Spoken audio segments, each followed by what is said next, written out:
Luke, man, welcome back. It's been 3 years, I guess, at this point. First fight week. I know it's still kind of early in the week, but what are the emotions like right now, and how does it feel to finally be back? Feels right. Feels good. Gets better and better by the day. Definitely. I was nervous 3 weeks ago, maybe 2 weeks ago. Excuse me. Yeah, but no. Whoops. It's been a while. It's been a while. I feel like you can all hear me up here anyway, but yeah, I'm fighting a beast, no doubt. And I wanted that. I want a guy that scares me and gets me up in the morning. And that fuels me to fucking push myself to that end of who I am. And that's what defines a real man, is the finding the biggest test, the biggest challenge, and going out there and fucking putting themselves up to it. You're going to succeed or die trying. Well, otherwise, no matter what, you're learning in the process, And, there were some moments in this training camp where it was long, man. He delayed this fight. It was supposed to be International Fight Week, and then something come up. He bitched and complained, and it went to Dallas, and then, I don't know, rumors of cosmetic bullshit. I don't know what's going on, but, hey, we're in August, and the UFC confirmed that this will be the last change, and, I like this opponent a lot. It put me right back into, the heat of it. You know me, I'm always going straight for the jugular. I've never been scared to do it, and I don't want to dance around. I'm not trying to do anything, stay here longer than I have to. I want to go out there, and I want to try to fucking do this thing right. So I got through those hard points in the training camps, the parts that were like injuries and things, and was it right? Is it wrong? Where am I at? What's this? But I feel fucking good. Right now, I feel stronger and stronger by the day, and it feels right. I'm not questioning myself. I'm going to go out there no matter what. I'm going to go out there. I'm going to try to be the best I can be, And like I said before, the less I question myself, the more I can see this man questioning himself. I was going to ask you about that. I mean, you talk about what a dangerous guy is, and he certainly has been at times, but he's been inconsistent as of late as well. And it feels like there's a lot of question marks around him. Adversity makes a man. He has not been able to deal with adversity. It's only getting worse, and we'll see who the man shows up. This is the real test. The first loss was one thing, and he used weight as a weakness, as what he did. He missed weight. He tried to pull the 10 pounds up, and he couldn't. Then he used that as that is an advantage he's trying to seek because he's a fucking weak-minded motherfucker. But now the real test is here. This is like one loss, 2 losses. Everything's on the line now. Now as the fucking real man shows up. I've dealt with adversity in the past. I lost my second fight. Everyone was already, before I even fought, they were like ready to put me in versus Matt Hughes. I remember they're like, you can fucking win right now. And I go out and lose, and everyone's like, oh, he's nothing. I'm like, fuck all you. I'm still the man. I stormed through everybody, and I won Strikeforce World Championship over, and I defended that motherfucker twice. I come to the UFC, disrespected, right off the bat. The Daniel and fucking Gilbert, they all got credit. I didn't get shit. Go fight Vitor on steroids in fucking Brazil. Kick clip, get fucking spinning heel kicked in the face. Oh, he ain't shit. He ain't fucking nothing. Now he's really not nothing. Fucking bullshit. I go fight Costa Philippou, a fucking dangerous striker. I should fucking get mopped in. That then I'm gonna take him down. I need to do this, do that. What did I do? I knocked that motherfucker out. It's the same fucking fighter. The same guys working off intimidation and power and what they do. I've dealt with adversity. He hasn't. The way you speak right now, obviously, it's fight week. There's an edge about you, but I just wonder, I guess, kind of what your relationship is with the sport right now. Like, you're here, but are you enjoying the process at all? I mean, is this something that you're like, I'm happy I made this choice, or is it just like, this is something I have to do? No, it's something I want to do. I've took a long time away to understand what I want and to go do this thing on my own accord. And, I chased it and forced it, and I did this shit out of hate for a while, especially after losing the title. I lost my focus after I won the title, the undisputed title. I went at it for the wrong reasons, for money and different things, and you're trying to fucking navigate business and different things, and you're going out there trying to overprove yourself and force the situation. You can see it in my fight. You watch the first Bisping fight. I was a predator. I was a killer. And I went into the second fight just fucking like an idiot running forward. After I lost the title, then you get belittled by the beast. The leverage game. All business. Anywhere you go. It's not just the UFC. I mean, it's a bigger, stronger mafia here, for sure. And they belittle you and they try to gain advantage and try to belittle your worth. And it turns into hate.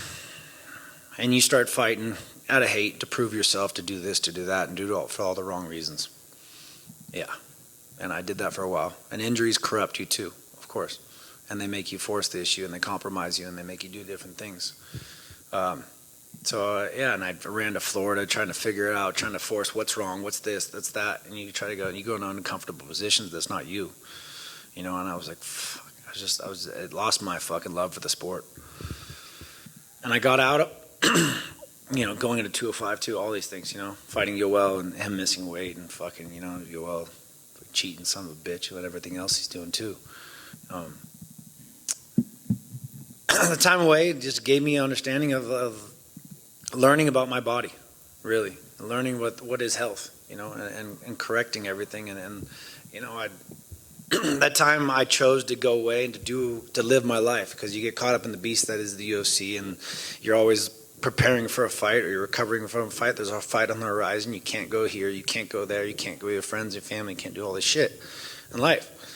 And I was like, fuck, I want to go fucking live some life. And you don't even mature. You don't grow, because you're doing all this shit. And then you're like, oh, you got to go media, you got to do sponsorships, engagements. And you're caught up in a whirlwind of fucking just craziness. Is fucked up. So it was a chance for me to grow, mature, learn what I wanted to do next, give to the people. And then so many injuries and things that mounted, shoulders. And so having to really navigate the essence of health and what it is, and then obviously falling into COVID and wanting to go out and live my life, and then getting fucking shot down by COVID. So it's kind of fucked up. So I ended up drinking way too much, partying way too much, and doing the things like I think most of us did.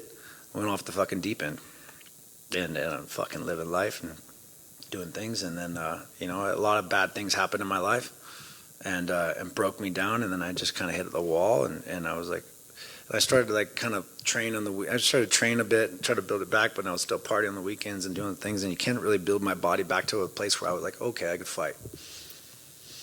And then something really, the abortion and all the bad shit happened, all the lies, and it was fucking hard, because when you think about having a kid, when you're ready to have it, and you're like, it was not like, it was a mistake, it wasn't like it was meant to be, but like once it happened, it was like, oh, okay, maybe I can do this and this, that, and it just starts breeding lies, and the lifestyle it was not, can't bring people into lies, and it just week to week, it just got worse and worse, and so we had to pull the plug, and I believe we made the right decision, and I was just like, fuck, this all needs to fucking stop. I want to have a family one day, but I want to do it right. When it's healthy and when it's right. And I got to be in a good position in my life. And my life was just going fucking down the wrong way, and I needed to get back in the gym, and I needed to get my health and do my thing. And so that started with sobriety. So 7 months now, about going strong and just really investing in health. I partnered with a biohacking team to get all my nutrition right, without getting just optimum levels of athleticism. And when you get your body right, when the vessel's right, the head gets right, and putting all those pieces into play, and my life started to come back together. Everything started to really pull back in all these different avenues of success and growth and places, and it came to me. And then being in there and feeling the energy with Perillo and Cheeto, I mean, there's no one more real than Perillo. Fucking guy took my world title. It's a small fucking world. I mean, who better to work with than the guy that knows my weaknesses, right? So fuck. Drawing inspiration from Cheeto too. Fucking guy's a little gangster. I love his energy, and you got to learn from the young bucks sometimes. There's always little things like, just running, the foundation, the balance, the fucking density in your legs. When you're fucking strong down low, it just builds the foundation of what's upstairs, and the mind, and it's all out of you. You can stop at any time on the road and quit, or you can keep fucking going. And, you know, a lot of those things I pulled from that little motherfucker, and it's strengthened me and put me back here. And my life is, you know, learning what is health, you know. Almost like, what is it? What is health, right? Health is wealth. Health is the ultimate luxury in life. If we're all out of health, you know, we have nothing. So, correcting, we're building tendencies and problems every day. You know, our circulation's going down. We're all fucking dying at a certain rate. If you're not pricking, you're poking, you're moving, you're trying to fight that, you're going to fall that much faster. So it's learning the corrective patterns of life and increasing circulation and decreasing inflammation and fucking getting all the toxicity out of your body. All these things that which led me to believe that I could fucking fight at the best. And so once I felt that, it was like, you know, let's go test myself against the best. Let's go to AK. Let's go to fucking Florida. Let's go around here and let's fucking feel it out. Guess what? I still fucking got it. Nice. Last thing for me, Luke. I mean, the big moment, as you said, you got a dangerous guy, you're back. You want to win this fight, you want to fight for a title. But I'm just curious, this phase of your career, do you view this as like a long-term return to the sport? Like, you know, you're fully back and you love it and you're in it? Or is this just like, come in, get gold, get out, you know, prove the point? It's a 1-2 punch. 1-2 punch. That's it. I mean, this is it, man. I want to come. My last fight at middleweight was against Yoel Romero for the world title. And he missed weight by 3 pounds to gain an advantage. And God knows what else he was fucking doing. I'm here. I'm fighting one of the baddest motherfuckers. I get through him. What's next? If they don't give it to me, see ya. I don't need shit. That's why I can be the man I am today in front of you and say it like it is. And I see all you guys around here right now, and I see this motherfucker right here. You got to do your fucking homework. You fucking, you know, this degenerate culture of fucking barstool sports and full sin is that you got to do your homework. You can't approach Cheeto and give him a fucking Mexican mask about his culture. His culture, he's fucking Ecuadorian, motherfucker. Do your homework. It wasn't to do with his background. I was literally just in San Diego, bro.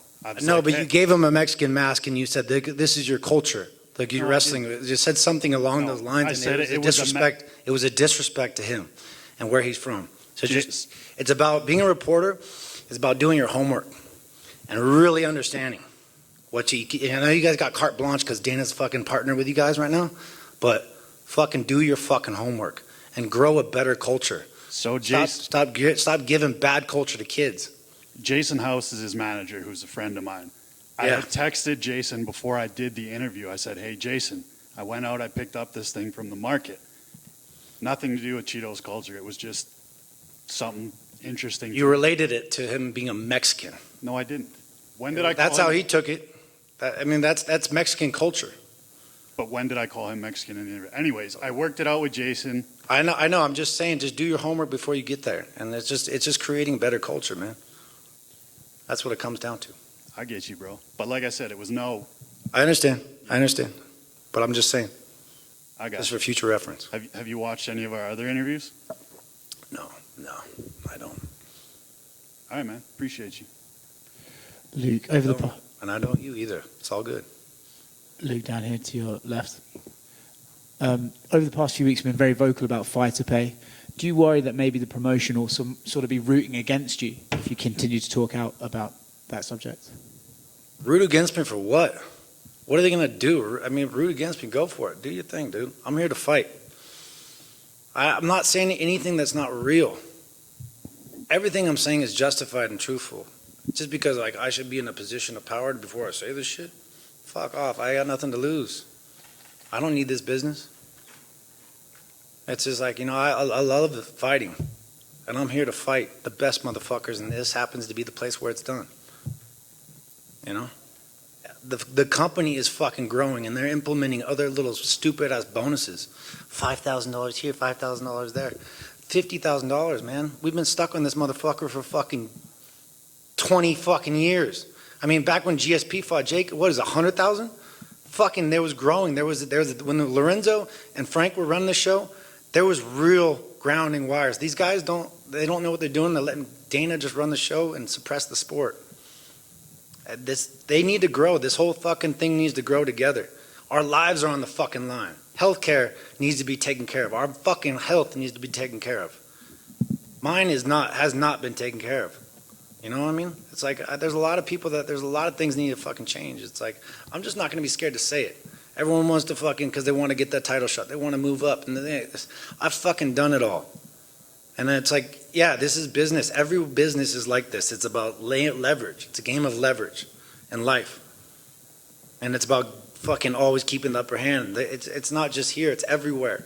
And if you let these motherfuckers think that they have that leverage, it's only going to grow above you. So it's just people understanding their worth.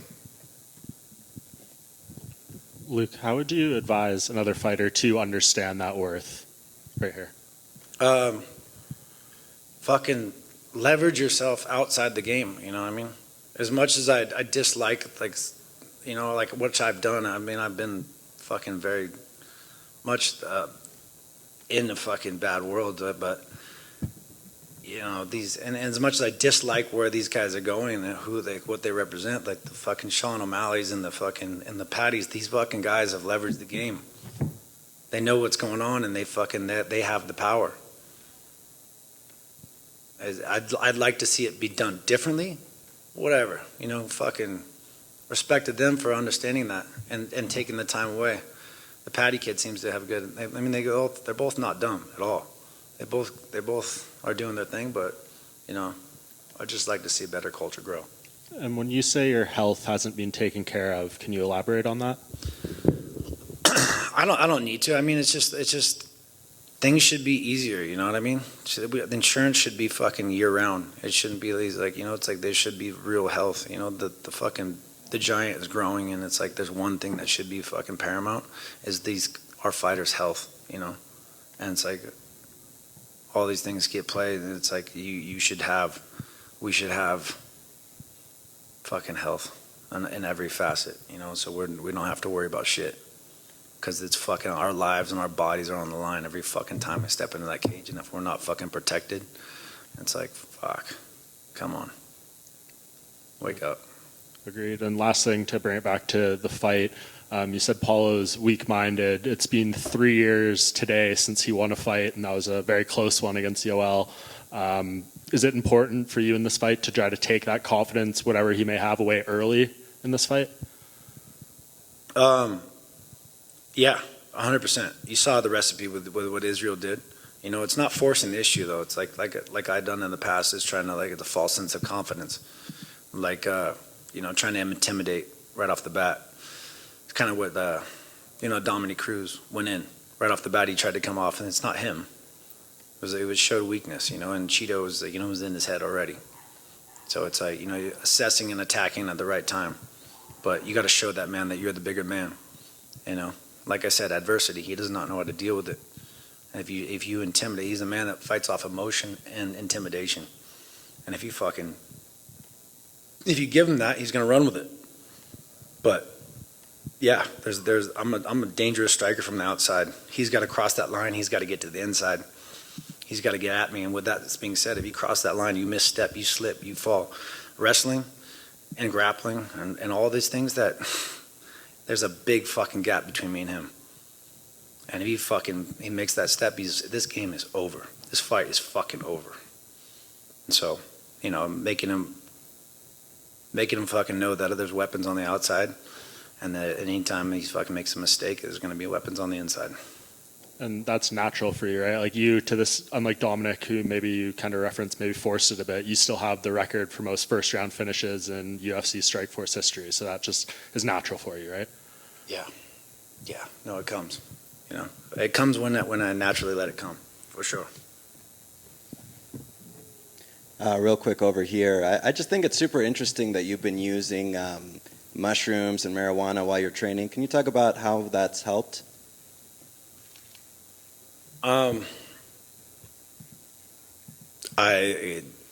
Mushrooms expand your thought process. They open up new neural pathways in your brain.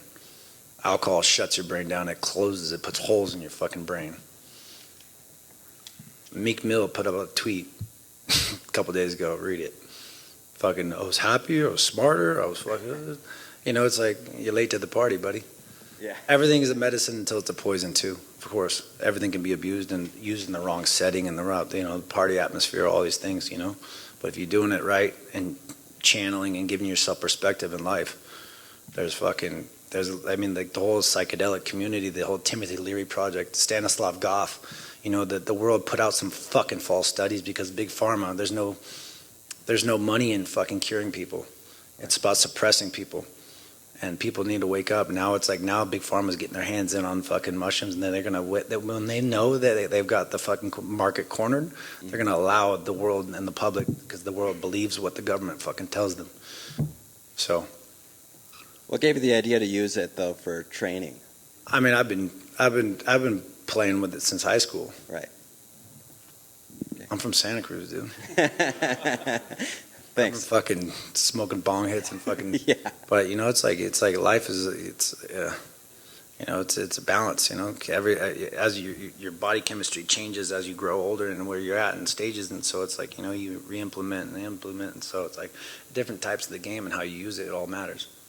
So yeah, I mean it's feeling. It's all process. Everyone's got to try it. It's like life is science. You got to try things, test things. If they work for you, everyone's body chemistry is different. And yeah, try things, but don't abuse things. Everything is medicine until it's a poison. Luke, front row on your right. You alluded to earlier the process of how long it took to get here, kind of the delays and all that. Now you're fighting Saturday in a place that's having its first ever UFC pay-per-view. What was your reaction to finding out you're finally getting a fight and it's in Salt Lake City, and what are your expectations here?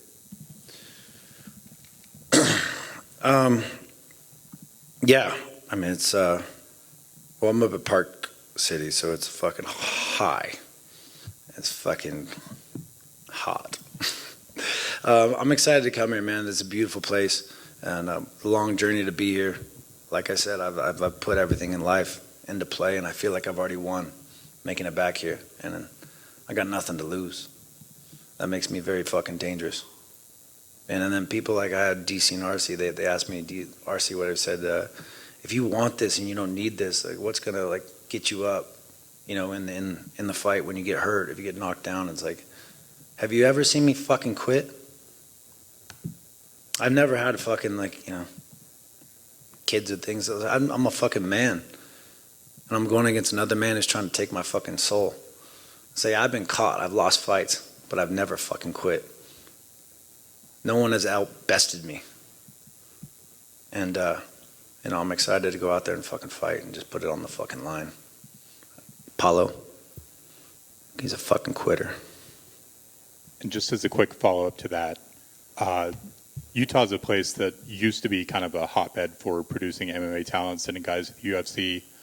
Out of 700 fighters signed to the company now, one is from Utah. He's not on the card this weekend. How can an event like this kind of maybe spur MMA growth in a community such as this? I hope so. You guys pay for it, right? I think there was a big budget here to bring the UFC here. I'm pretty sure, right? I think MMA is growing everywhere around the world, and I think this should spark some inspiration for the kids for sure. To maybe growing. You need schools, you need different things, and so I'm curious. I heard the last one was empty, and we put it on a holiday, so hopefully there's some people in the arena. Luke, over here. I'm just curious. I saw you over at the Pit with Ramsey Nijam and Dominico Salas, two local MMA fighters, big OGs in the fight game. I'm curious how you got to know them and how all of you kind of met up to train together. Ramsey was he's always around. My buddy Tariq Azim, who's in my corner, my brother from another mother. They were up in the Bay Area, working, and I was always going up. I'm always looking for the best guys around, and so me and Jake Shields, and Gilbert Melendez, we all used to work together back in the Strikeforce days. They'd come to us, and we'd go up to them, and I met Tark, and so it's just like, the Bay Area strength, we just kind of all grew together. So, and that other kid too is pretty funny. He's classic. I saw him last night. He was just doing some fucking. He's a big boy throwing some spinning shit. I love that. But good people, you know, and I think that could be a start, you know, of some people that could to grow. You know, it's got to start somewhere.